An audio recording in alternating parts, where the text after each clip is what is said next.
Halo teman-teman sekalian, Assalamualaikum warahmatullahi wabarakatuh. Masih bersama saya, Pak Sul, di channel Guru Kreatif 4.0.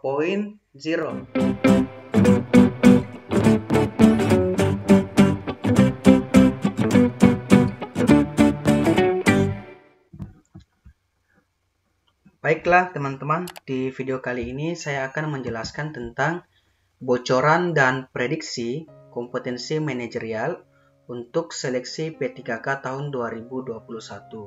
Nah, yang perlu teman-teman ketahui di sini bahwa kompetensi manajerial di setiap jabatan itu berbeda. Jadi, kompetensi manajerial jabatan fungsional seperti kita ini teman-teman, seperti guru, berbeda dengan kompetensi manajerial teman-teman yang bekerja di struktural atau teman-teman yang kerja di kantoran seperti di dinas pendidikan, dinas kesehatan, atau dinas-dinas lainnya. Jadi, masing-masing jabatan itu memiliki kompetensi manajerial yang berbeda. Nah, teman-teman, di video kali ini saya ingin memberikan teman-teman bocoran dan prediksi kompetensi manajerial khusus untuk jabatan fungsional, yakni guru teman-teman, sesuai dengan kisi-kisi dari Kemendikbud. Nah, lebih jauh di sini teman-teman, saya akan jelaskan bahwa materi ujian P3K ada kompetensi manajerial teman-teman. Jadi kemarin di video sebelumnya saya pernah memberikan prediksi di teknis, kemudian di skolastik di bagian penalaran, kemudian di sosiokultural. Nah teman-teman, di video kali ini saya akan memberikan prediksi di kompetensi manajerial, khususnya guru, jabatan fungsional guru teman-teman. Jadi nanti ada sekitar 30 nomor teman-teman ya soalnya. Kemudian waktu pengerjaannya sekitar 25 menit. Nah, mari kita lihat apa sih itu yang dimaksud dengan kompetensi manajerial. Nah, teman-teman, kemampuan manajerial guru adalah kapasitas yang dimiliki oleh seorang guru dalam mengelola kelas dan sumber daya yang ada. Nah, kompetensi manajerial guru sangat diperlukan terutama karena memegang dua tugas sekaligus masalah pokok, yakni pengajaran dan pengelolaan kelas. Pengajaran yang dimaksud di sini adalah segala usaha yang dilakukan untuk membantu siswa dalam mencapai tujuan pembelajaran. Nah, sebaliknya, masalah pengelolaan berkaitan dengan usaha untuk menciptakan dan mempertahankan kondisi sedemikian rupa sehingga proses pembelajaran dapat berlangsung secara efektif dan efisien demi tercapainya tujuan pembelajaran. Penciptaan suasana kelas yang kondusif guna menunjang proses pembelajaran yang optimal menuntut kemampuan guru untuk mengetahui, memahami, memilih, dan menerapkan pendekatan yang dinilai efektif menciptakan suasana kelas yang kondusif dalam menunjang proses pembelajaran yang optimal. Nah, kegagalan seorang guru mencapai tujuan pembelajaran berbanding lurus dengan ketidakmampuan seorang guru dalam mengelola kelas. Indikator dari kegagalan itu seperti prestasi belajar murid rendah, tidak sesuai dengan standar atau batas ukuran yang ditentukan. Karena itu, pengelolaan kelas merupakan kompetensi guru yang sangat penting dikuasai dalam rangka proses pembelajaran. Karena itu, maka setiap guru dituntut untuk memiliki kemampuan dalam mengelola kelas. Jadi teman-teman, secara umum, yang dimaksud dengan kompetensi manajerial adalah kemampuan guru dalam mengelola kelas dan sumber daya yang ada. Nah, kalau kemarin teman-teman saya jelaskan tentang kompetensi sosiokultural, yakni kemampuan guru dalam melakukan hubungan dengan masyarakat atau stakeholder yang ada di sekolah seperti guru, siswa, kepala sekolah, dan masyarakat sekitar. Nah, itu yang disebut dengan kompetensi sosiokultural. Nah, untuk manajerial teman-teman, yakni kemampuan kita sebagai guru dalam mengelola kelas dan sumber daya yang ada. Nah, next teman-teman ya. Nah, kompetensi manajerial ini mencakup sebagai berikut. Yang pertama, seorang guru dituntut untuk mampu merencanakan dengan indikator mampu menyusun dan menerapkan strategi, serta mampu mengefektifkan perencanaan. Kemudian yang kedua, kemampuan mengorganisasikan. Dengan indikator, seorang guru harus mampu melakukan pengelompokan, membagi tanggung jawab, dan mampu mengelola siswa. Kemampuan dalam pelaksanaan. Dengan indikator, seorang guru harus mampu mengambil keputusan dan mampu menjalin komunikasi. Dan yang terakhir, kemampuan mengadakan pengawasan. Dengan indikator, mampu mengelola dan mampu mengendalikan operasional. Jadi teman-teman ada 4 cakupan dari kompetensi manajerial ini. Nah, jangan sampai teman-teman, saya buat video ini, jangan sampai teman-teman ada yang salah belajar atau teman-teman mempelajari kompetensi manajerial yang lain. Nah, ingat teman-teman, seleksi P3K teman-teman untuk guru honorer, maka soal-soal nanti yang akan muncul adalah terkait dengan profesi kita sebagai guru. Nah, mari kita ke bentuk soalnya. Prediksi pertama teman-teman, nanti soalnya seperti ini. Nomor 1, terdapat siswa yang mengeluhkan kepada guru bahwa dalam tugas-tugas kelompok seringkali dipaksa teman-temannya untuk menyelesaikan tugas itu sendirian. Hal ini karena siswa tersebut selain pandai, juga anak orang berada, sehingga kebutuhan-kebutuhan dalam mengerjakan tugas mudah dipenuhi. Menanggapi hal tersebut, Anda A. memfasilitasi pertemuan anggota kelompok agar tidak terjadi pemaksaan dan semua anggota berkontribusi dalam mengerjakan tugas kelompok. B. Meningkatkan pemantauan proses kerja kelompok dan menginformasikan hasil evaluasi serta keterlibatan setiap anggota dalam kerja kelompok. C. Memberikan teguran kepada siswa-siswa yang enggan terlibat dalam kerja kelompok agar tidak mengulangi perbuatannya. D. Merekomendasikan kepada guru bimbingan dan konseling untuk mengajarkan keterampilan bekerja sama pada kelas siswa tersebut. Dan E. Menyuruh siswa tersebut menerima saja perlakuan teman-temannya daripada mereka membulinya. Nah teman-teman, untuk soal nomor 1, jawaban yang benar adalah bagian C.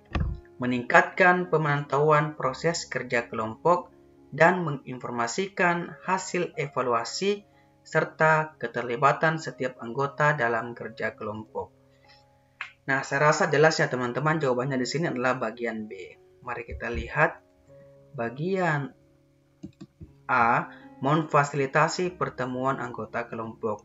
Nah, coba teman-teman, ketika ada tugas kelompok di luar sekolah teman-teman, di luar jam pelajaran, maka itu bukan tanggung jawab kita sebagai guru untuk memfasilitasi kepada siswa. Jadi kita memberikan sendiri kepada siswa tersebut untuk membuat pertemuan-pertemuan sendiri. Oleh karena itu, bagian A ini teman-teman, saya rasa untuk nomor 1 ini kurang tepat. Ya, memang teman-teman, tugas sebagai guru itu adalah sebagai fasilitator juga, tetapi dalam hal ini terjadi di luar dari jam sekolah. Oleh karena itu, memfasilitasi pertemuan anggota kelompok, nah saya rasa ini jawaban yang kurang tepat di sini.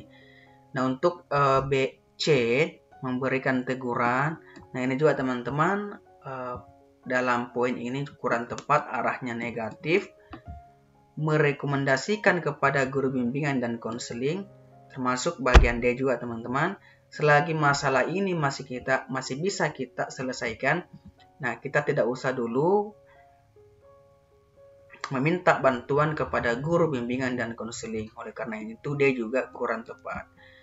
DE, menyuruh siswa tersebut menerima saja perlakuan teman-temannya. Nah, apalagi ini ya teman-teman.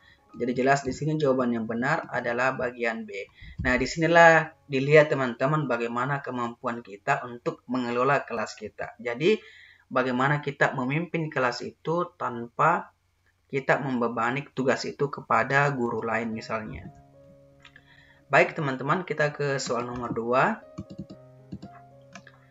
Seorang peserta didik memiliki prestasi yang unggul di kelasnya. Selama 2 tahun bersekolah, dia selalu berada pada peringkat kelas pertama dan sekali berada di peringkat 2. pandangan Anda sebagai guru terhadap peserta didik tersebut adalah A. Peserta didik berprestasi tinggi disebabkan oleh faktor lingkungan, terutama lingkungan keluarga, sehingga dia dapat lebih rajin belajar. B. Peserta didik yang sudah berprestasi tinggi, sudah mampu mandiri dalam belajar dan mengembangkan motivasi dari dalam diri, sehingga tidak terlalu memerlukan perhatian guru. C. Motivasi dari dalam diri siswa yang berprestasi tinggi, semuanya sudah terbentuk sejak masa kecil, sehingga guru tidak terlalu repot memelihara motivasi tersebut. D. Semua peserta didik dengan prestasi tinggi maupun rendah sama-sama memiliki kebutuhan untuk memelihara motivasi belajar mereka, tetapi bentuk dan strateginya yang berbeda. E. Peserta didik tersebut yang paling penting diberi penghargaan atau reward, sehingga motivasi belajarnya terpelihara dan prestasinya stabil. Nah, teman-teman, untuk soal nomor 2 ini jawaban yang benar adalah bagian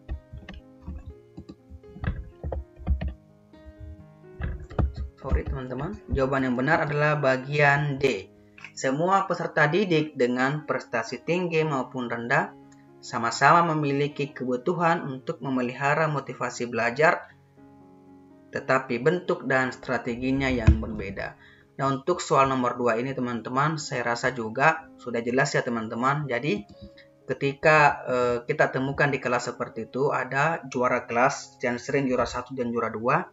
Nah, kita apresiasi prestasinya, namun teman-teman, kita harus ingat bahwa kita memiliki juga siswa yang lainnya. Oleh karena itu, kita tetap sama-sama memiliki kebutuhan dan memelihara motivasi belajar mereka. Jadi kita tetap harus memberikan motivasi kepada mereka, baik yang prestasinya tinggi maupun rendah. Nah, dalam hal ini bentuk dan strateginya yang berbeda. Nah, untuk soal nomor 2 ini saya rasa jelas jawabannya. Jawaban yang benar adalah bagian D. Oke, baik teman-teman, kita ke soal nomor 3. Seorang peserta didik perempuan di kelasnya memiliki nilai yang lebih jelek dibanding nilai peserta didik laki-laki.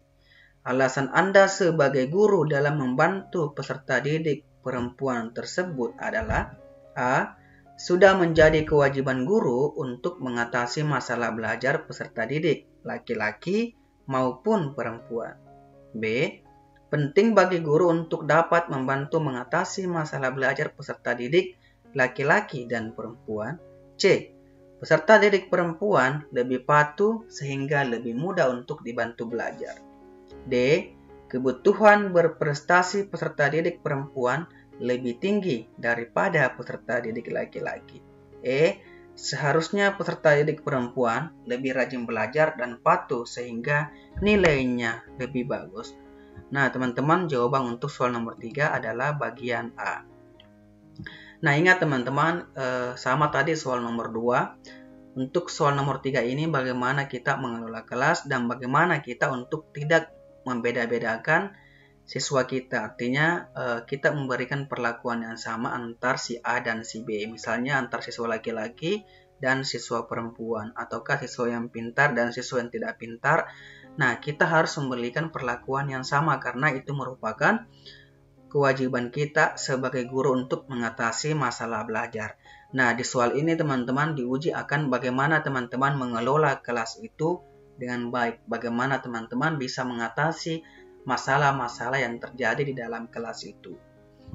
Nah, saya rasa untuk soal nomor 3 teman-teman jawabannya sangat jelas ya teman-teman di sini bahwa sudah menjadi kewajiban guru untuk mengatasi masalah belajar peserta didik laki-laki maupun perempuan. Baik, kita ke soal selanjutnya, soal nomor 4. Saat mengajar, terjadi cekcok antar peserta didik yang kaya dengan peserta didik yang miskin, dengan membawa isu-isu perbedaan latar belakang status sosial, ekonomi, sehingga pembelajaran tidak dapat berlangsung untuk beberapa saat. Upaya yang dilakukan guru untuk melerainya adalah A. meminta keduanya untuk ke petugas tata tertib di sekolah. B. Meminta berhenti dan menjauhkan tempat duduknya agar pelajaran dapat segera berlangsung kembali. C. Memarahi keduanya dan menyatakan bahwa kalau tidak dapat berhenti, percekcokannya akan disuruh keluar kelas. D. Meminta keduanya diam agar pelajaran dapat segera berlangsung kembali dan mendialogkan percekcokan tersebut setelah pelajaran berlangsung. E.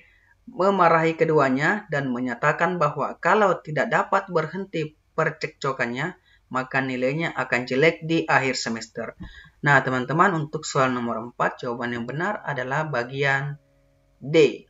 Meminta keduanya diam agar pelajaran dapat segera berlangsung kembali dan mendialogkan percekcokan tersebut setelah pelajaran berlangsung. Nah, ingat teman-teman, untuk soal nomor 4 ini, teman-teman juga diuji bagaimana teman-teman dapat mengelola kelas dengan baik. Bagaimana teman-teman dapat mengatasi masalah yang terjadi di dalam kelas. Nah, ketika seperti nomor 4, seperti masalah di atas, nah upaya yang paling benar di sini adalah tentunya adalah bagian D. Meminta keduanya diam agar pelajaran dapat segera berlangsung. Mari kita lihat bagian A, meminta keduanya untuk ke petugas tata tertib di sekolah. Nah, ini kurang tepat teman-teman, karena yang mau dilihat di sini adalah kemampuan kita dalam mengelola kelas. Artinya kalau kita menyuruh keduanya untuk ke petugas tata tertib, berarti teman-teman kita lari dari tugas kita sebagai guru yang memiliki kompetensi manajerial. Meminta berhenti dan menjatuhkan tempat duduknya. Nah, ini teman-teman salah ya, arahnya negatif. Memarahi keduanya, ini juga salah teman-teman. Memarahi keduanya, ini juga salah. Oleh karena itu jelas di sini bahwa jawabannya benar adalah bagian D. Next, teman-teman, soal nomor 5. Seorang siswa tidak mengerjakan tugas yang diberikan guru. Komentar Anda sebagai seorang guru dalam kejadian tersebut adalah A. Anak pemalas. Masa setiap kali saya memberikan pekerjaan rumah, kamu tidak pernah mengerjakannya. B. Anak yang tidak patuh sama guru, sudah tahu guru memberikan pekerjaan rumah supaya siswa belajar di rumah, tetapi tetap saja tidak mau mengerjakannya. C. Apakah kamu tidak bosan berkali-kali mendapatkan hukuman dari saya karena tidak mengerjakan pekerjaan rumah? D. Saya sedih melihat kamu mendapatkan hukuman karena tidak mengerjakan pekerjaan rumah. Adakah yang dapat kita lakukan bersama sehingga kamu dapat menyelesaikan pekerjaan rumah tepat waktu? E. Saya tidak senang melihat kamu berkali-kali mendapatkan hukuman karena tidak mengerjakan pekerjaan rumah. Apakah yang seharusnya kamu lakukan agar dapat menyelesaikan pekerjaan rumah tepat waktu? Nah, untuk soal nomor 5 teman-teman, jawaban yang benar adalah bagian D. Nah, untuk soal nomor 5, teman-teman diuji di sini bagaimana teman-teman memberikan bahasa yang sopan dan santun kepada siswa kita agar siswa kita mau mendengarkan apa yang kita inginkan. Nah, untuk diantara pilihan A, B, C, D, dan E ini, bahasa yang paling santun itu ditujukan oleh opsi bagian D. Maka jawaban yang benar adalah bagian D. Nah, next teman-teman, kita ke soal selanjutnya, soal nomor 6. Seorang peserta didik yang biasanya memiliki nilai jelek pada mata pelajaran bahasa Indonesia, tiba-tiba dalam 2 kali hasil ulangan memiliki nilai yang di atas rata-rata kelasnya. Pandangan Anda sebagai guru terhadap peserta didik tersebut adalah A.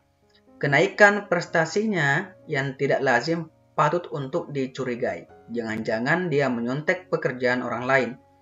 B. Wajar peserta didik memiliki prestasi yang terkadang naik atau turun. Oleh karena itu, pemberian nilai yang bagus sudah merupakan bentuk reward atau apresiasi. C. Peserta didik tersebut mulai bersemangat untuk belajar. Oleh karena itu, siswa tersebut perlu selalu diberikan penguatan atau reward agar prestasi belajarnya akan naik terus. D. Tidak perlu mencermati secara detail atau mengambil tindakan khusus menghadapi perubahan prestasi belajar peserta didik, karena naik dan turunnya prestasi belajar merupakan hal yang biasa. E. Mendampingi dan memelihara motivasi dan prestasi belajar peserta didik tersebut. karena setiap siswa memiliki peluang untuk berubah menjadi lebih baik. Nah, untuk soal nomor 6 ini teman-teman, jawaban yang benar adalah bagian E. Nah, untuk soal nomor 6 ini teman-teman diuji bagaimana teman-teman dapat berpikiran positif atau positif mindset kepada peserta didik teman-teman sendiri. Oleh karena itu, di antara pilihan A, B, C, D ini yang menggambarkan kita berpikiran positif kepada peserta didik kita adalah bagian E. Jadi jelas ya teman-teman, jawabannya adalah opsi bagian E. Nah, next, mari kita ke soal selanjutnya, soal nomor 7. Anda memiliki seorang peserta didik yang sebelumnya mengalami permasalahan berulang di kelas. Suatu hari, Anda mendapatinya tidak masuk kelas karena kasus hukum selama 1 minggu. Ketika peserta didik tersebut kembali masuk kelas, yang Anda lakukan adalah A. Menyambutnya seperti biasanya, seolah-olah kejadian tersebut tidak ada. B.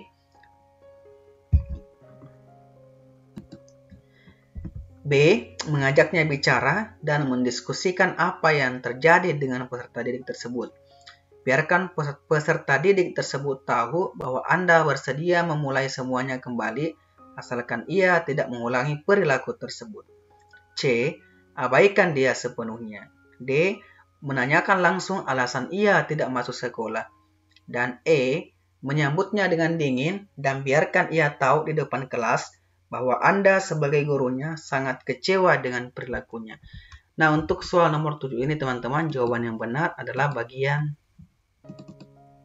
B. Mengajaknya bicara dan mendiskusikan apa yang terjadi dengan peserta didik tersebut. Biarkan peserta didik tersebut tahu bahwa Anda bersedia memulai semuanya kembali asalkan ia tidak mengulanginya perilaku tersebut.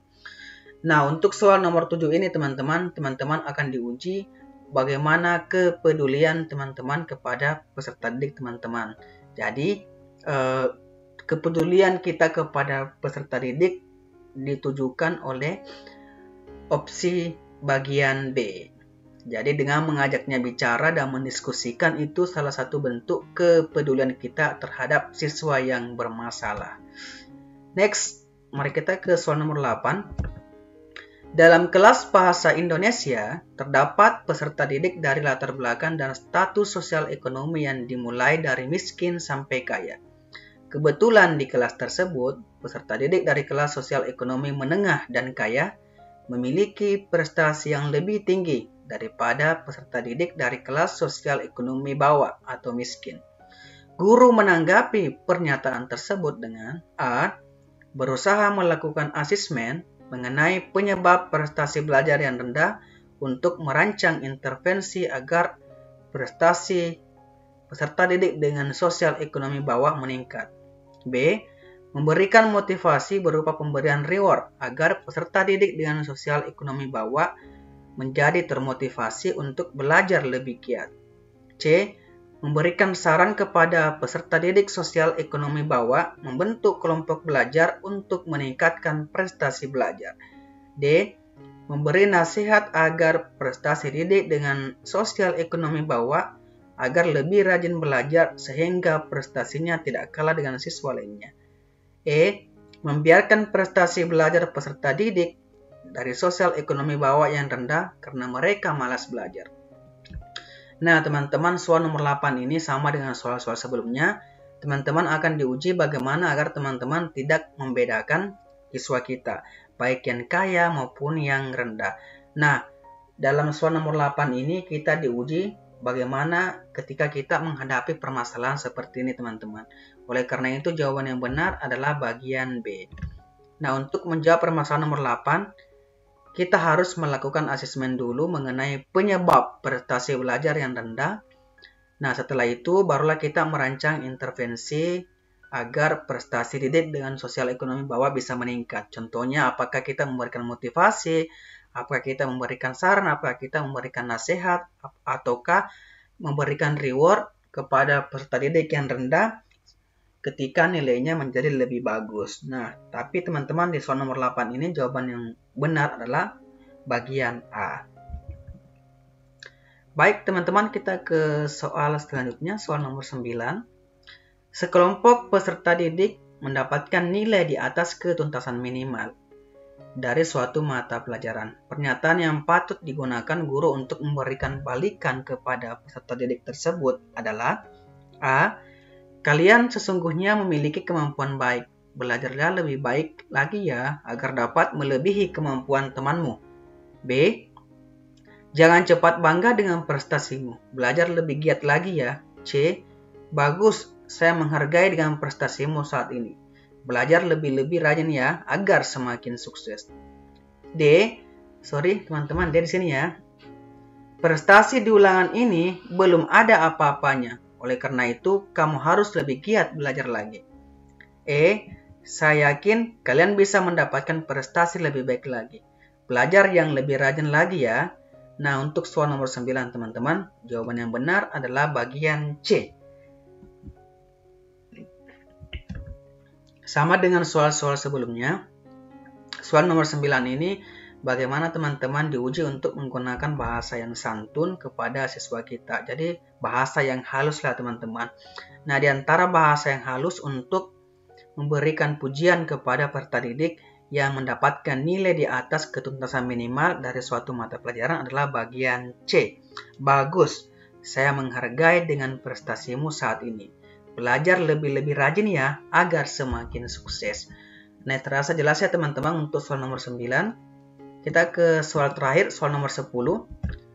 Sebagian besar peserta didik di kelas Anda memperoleh nilai di bawah standar minimal untuk mata pelajaran kimia yang Anda ampuh. Sebagai guru, yang akan Anda lakukan adalah: A. Mengadakan pelajaran tambahan di luar jam belajar agar dapat meningkatkan nilai tanpa tambahan biaya. B. Meminta peserta didik tersebut untuk mengikuti les tambahan di luar sekolah agar nilainya meningkat. C.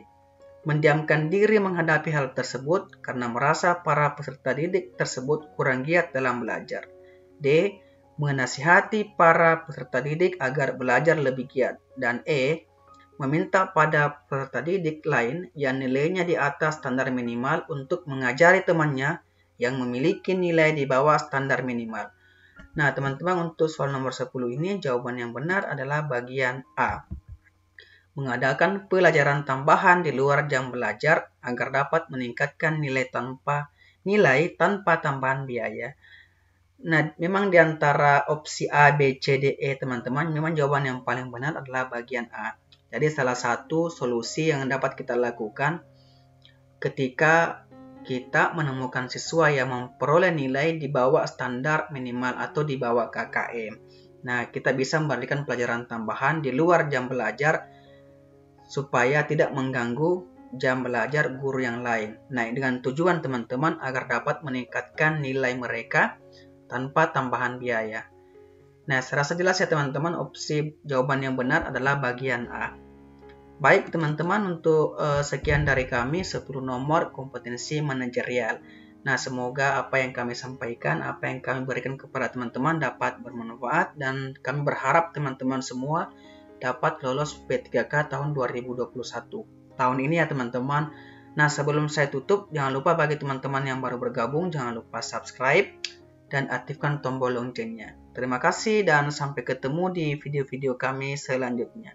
Wassalamualaikum warahmatullahi wabarakatuh.